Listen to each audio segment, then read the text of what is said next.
dagaal siyaasadeed xooggan oo ka dhex taagan dowladda federaalka Soomaaliya iyo maamul goboleedyada Soomaaliya waxay u muuqanaysaa inay fila Soomaaliya kaga guuleystay siyaasadii ay doonaysay kadib markii uu iscasilay madaxweynihii ugu saameynta badnaa ee Koonfur Galbeed Shariif Xasan Sheekh Aadan oo weligiis aan siyaasad looga guuleysan waxa hadda muuqata in looga guuleystay siyaasadda doorashada markii fila Soomaaliya ku kicisay xildhibaano maamuladaasi dib isu xasuusinta siyaasadda taariikhda Shariif Xasan Sheekh Aadan waxaa lagu xasuustaa inuu lacag ku muqoonin jiray fila Soomaaliya gaar ahaan qorshaha ra'iisul wasaareyaal badan oo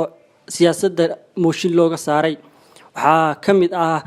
ra'iisul wasaarihii hore Cabdiweli Sheekh Axmed oo lacag uu ku bixiyay in xildhibaanada mooshin ay ku tuuraan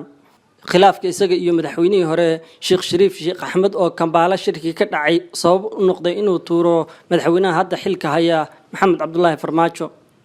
balse waxa hadda muuqanaysa inuu madaxweyne Maxamed Cabdullaahi Farmaajo siyaasad uga aargoostay isagoo noqday madaxweynihii ugu horeeyay oo cadaadis siyaasadeed gaarsiiyay inuu iscasilo Shariif Xasan Sheekh Aadan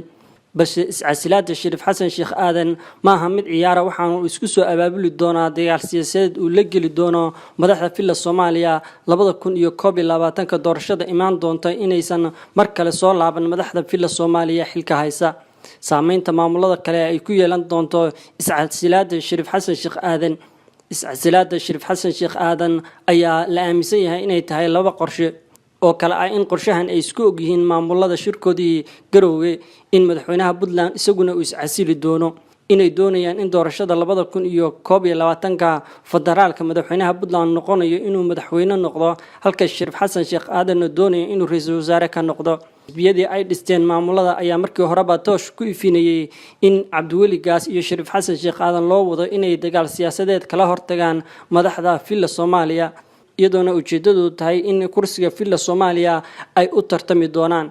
iyadoona shirkoodii Garowe marna ku soo hadal qaadin doorashooyinkooda maamul goboleedyada balse diiradda ku saaray doorashada fila Soomaaliya ee dhici doonto iyo xisbi ay u sameysteen xogta la helay ayaa sheegaya inuu iscasili doono madaxweynaha Puntland isagoona ka qayb galin doorashada Puntland si uu federaalka uga qayb galo isagoona ilaa hadda aan shaacin musharaxnimadiisa Puntland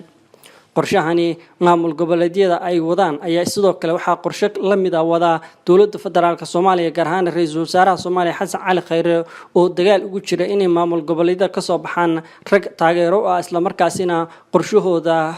meel marin karaya